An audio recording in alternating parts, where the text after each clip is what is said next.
Boa tarde, meninos e meninas, tudo bem? Bem-vindos à nossa aula de filosofia dessa semana.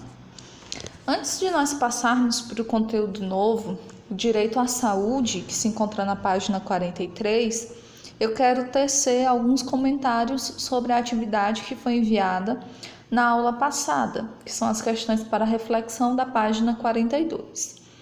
Então, primeira questão. Mesmo sendo reconhecido pela Declaração Universal dos Direitos Humanos, o direito à moradia é violado? Com certeza. Nós temos inúmeros exemplos de pessoas que não têm acesso a uma moradia adequada, que tenha condições mínimas para que a pessoa viva bem, viva segura, e isso demonstra que aquela pessoa não está tendo o acesso que deveria ter a esse direito, que é o direito de moradia. Segundo, de acordo com o texto, a sua moradia é adequada? Aí você teria que analisar todos os tópicos que a gente falou, né? De um custo acessível, de habitabilidade, de uma localização adequada, se a sua casa tem acesso ao esporte, por exemplo, ao lazer, à educação, saúde, se ela é construída com materiais adequados, que promovem um certo conforto e uma certa segurança que a moradia tem que ter. Então, todos esses aspectos, né, são importantes. Terceiro, você conhece pessoas que moram em lugares de vulnerabilidade social? Essa vulnerabilidade, gente, nos remete a pessoas que não têm moradia adequada ou então que vivem em locais que não são adequados realmente para habitação. Né? Tem gente que mora nas ruas, por exemplo, ou então tem gente que constrói uma casa próximo de um lixão. São locais que, falando em aspectos de saúde, por exemplo, não são adequados para se fixar uma moradia. Mas como a pessoa não tem opção, ela acaba morando nesses lugares. Quarta questão. Se você pudesse mandar uma carta ao governante da sua cidade sobre as condições péssimas de moradia, o que você escreveria? Eu acredito que o que mais nós poderíamos fazer é tentar dar ideias de como essa situação poderia ser resolvida, né? E também alertar os nossos governantes sobre essas pessoas que precisam ser assistidas. Afinal de contas, nós estamos estudando os direitos, nós chegaremos aqui no direito à saúde, a aula de hoje.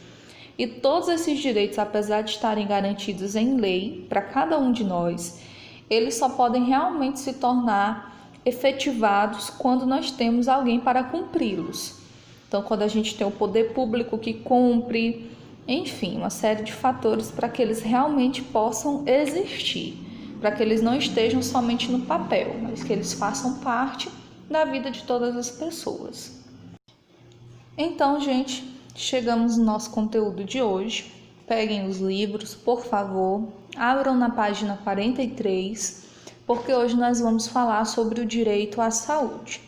Então, nós já vimos os direitos da Declaração Universal, nós já vimos os direitos que são especificamente voltados para o público jovem, nós vimos o direito à moradia de forma específica e vamos tratar hoje sobre o direito à saúde também de forma específica. Pela situação que nós estamos passando hoje, por exemplo, uma pandemia mundial, um vírus que conseguiu não só modificar, como infelizmente destruir a vida de muitas pessoas, esse direito à saúde nunca foi tão fundamental. Mas tem uma coisa que eu acho que talvez vocês não saibam e que é importante a gente frisar, porque muitas pessoas aparecem para falar sobre esse órgão público, por exemplo, esse serviço público de forma negativa, sem saber como isso funciona em outros países, por exemplo, que é o nosso Sistema Único de Saúde.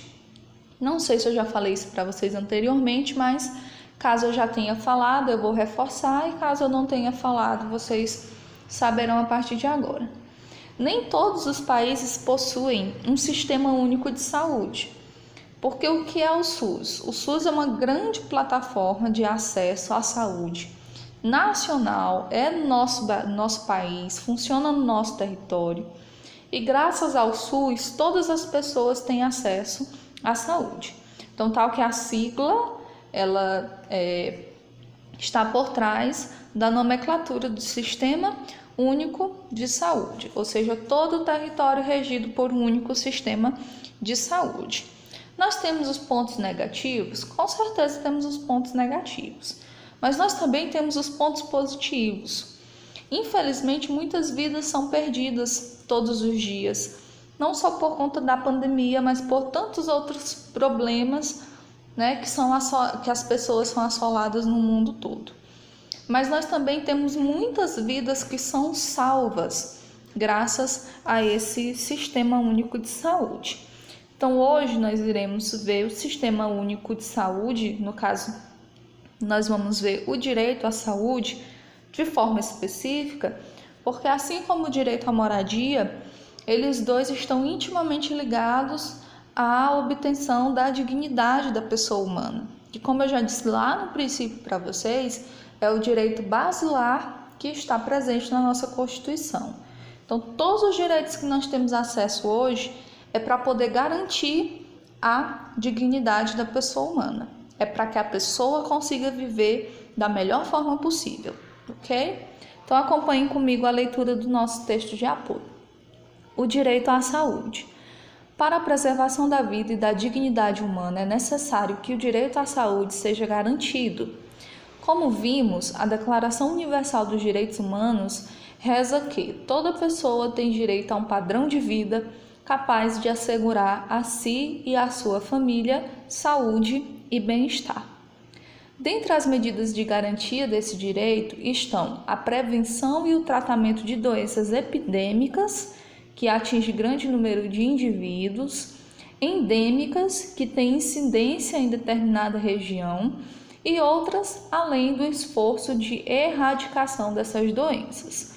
Vou citar um exemplo para vocês. Nós tivemos, antes de toda a pandemia começar, querendo ou não, hoje todos os assuntos, esforços, né, dentro do âmbito da saúde estão mais voltados para a pandemia, mas um pouco antes da pandemia começar, nós tivemos, por exemplo, uma ameaça de sarampo, que é uma doença que, entre aspas, já está erradicada porque tem uma vacina para poder impedir que a pessoa adoeça dessa determinada doença, mas nós tivemos alguns casos e algumas transmissões no território nacional.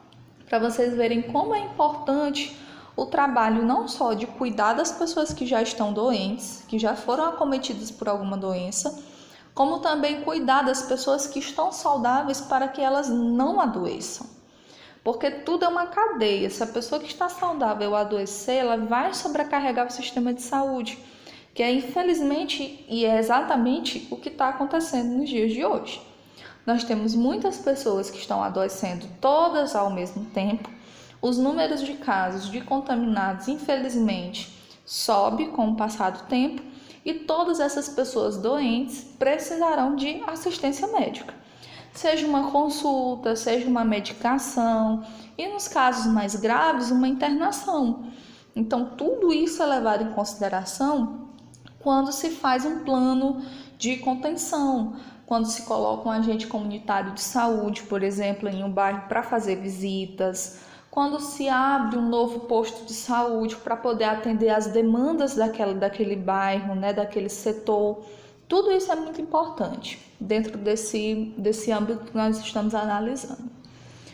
O direito do cidadão à saúde também envolve a criação de condições que assegurem a todos assistência médica em caso de qualquer enfermidade, incluindo o acesso a postos de saúde e hospitais, bem como a distribuição de medicamentos, que foi o que eu acabei de falar para vocês.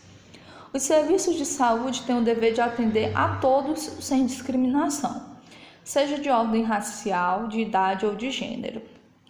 Todos os cidadãos têm o direito de receber assistência médica adequada às suas especificidades, em especial os que são mais vulneráveis.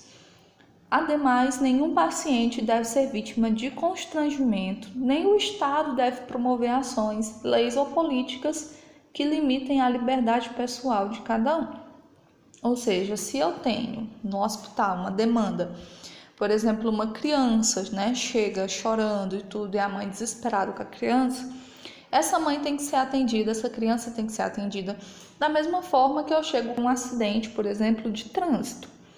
Então, não há por que fazer a distinção. Nós temos as prioridades, porque existem os grupos mais vulneráveis, como vocês viram no texto, existem os grupos de risco, mas todas as pessoas que precisarem de atendimento, todas as pessoas que chegarem no hospital necessitando serem atendidas, precisam ser atendidas com a maior humanidade possível. E isso não é só na área da saúde, é em todos os aspectos da vida humana.